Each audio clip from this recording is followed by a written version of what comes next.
a typical Virgo and I do videos about bullet journaling on my YouTube channel, so if you're all about that, stick around, subscribe, and let's just get into this March bullet journal setup. So grab your coffee, grab your tea, or your own bullet journal if you're planning with me, and let's plan together. So if you've already watched my February bullet journal setup video, which is already posted on my channel, and if you haven't, go check it out. Now you already know that for February I didn't choose the typical Valentine's Day hearts theme. Instead I went for a little more complex theme, and honestly I didn't love it. I didn't use my bullet journal as much as I do usually, because I just wasn't feeling it, honestly. I still think it's a cute theme, but it didn't fit my vibe and it didn't just fit me, so that was the reason that I wasn't using it as much. I still filled it up, but I didn't enjoy it as much as I usually do when I'm filling out my bullet journal. But for March, well, I tell you, this spread is gonna be so cute when I'm finished with it. I'm so happy with it. I think this is my favorite spread so far that I've done in my whole life. It's so simple, but it's so pretty. I don't know if I'm tooting my own horn a little too much now, but I really think that I popped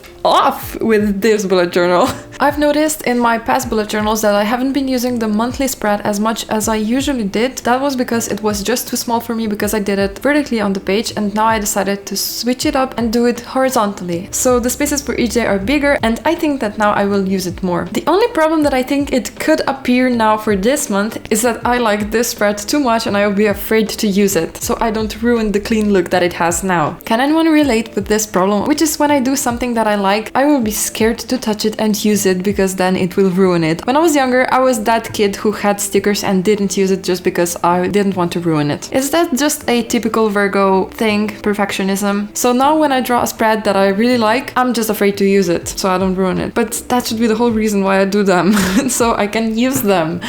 Is anyone else struggling with this? Tell me in the comments, please. A little intermission. Speaking of typical Virgo things, my YouTube channel is named Typical Virgo, and most of you watching this video are not subscribed, so I'll give you 3 seconds to do that. 3, 2, 1, subscribe! Yeah! Thank you for subscribing. Back to the video. My monthly spread is done. Let's move to the next page, which is my mood tracker. I don't use the whole page for only my mood tracker just because I don't find it useful in any way to just be tracking my mood without knowing what happened that day. So I renamed this page from mood tracker to mood tracker and a little about my day. So as you can see, the whole page is basically a calendar of March, and I'm gonna be filling it out with what happens throughout that day. I don't have to explain it, it's pretty self-explanatory. I need your help. I know that this is totally out of the niche that we are talking about here, bullet journal, stationery, and this type of things, but I need any help that I can get. So I have a dog, and he is very high energy, intense dog. He pulls the leash as crazy when we are on a walk. I've tried treats, toys, that special color which is anti-pulling, and he still pulls the leash, and I don't know what to do. I am getting a little desperate. If you have any advice what to do, how to teach my dog to walk without using any cruel disciplinary methods, I would really appreciate it.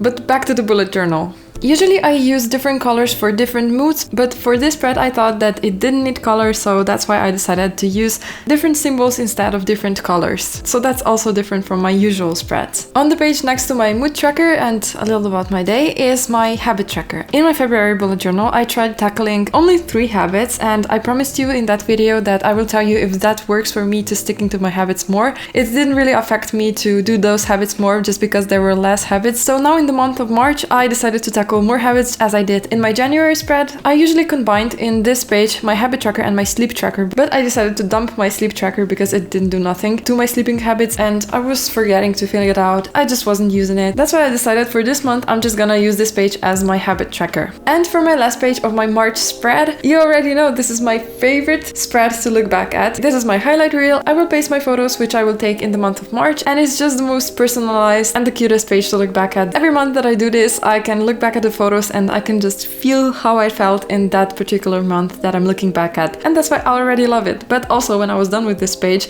I was so happy how it turned out. First I wanted to do it without the brown paper, but then when I was sketching it I thought that it was lacking something, so I added this paper which I also used in my previous pages as you've already seen, and I think that this brown with white sketches on it looks amazing. What do you think about this color combo? So this is it for my March bullet journal spread, and comment down below this emoji if you've made it until this point of the video, and if you are still watching, thank you so much! I love you! I appreciate you so much for watching. Subscribe if you haven't yet, and I wish you a really happy and amazing start of this month.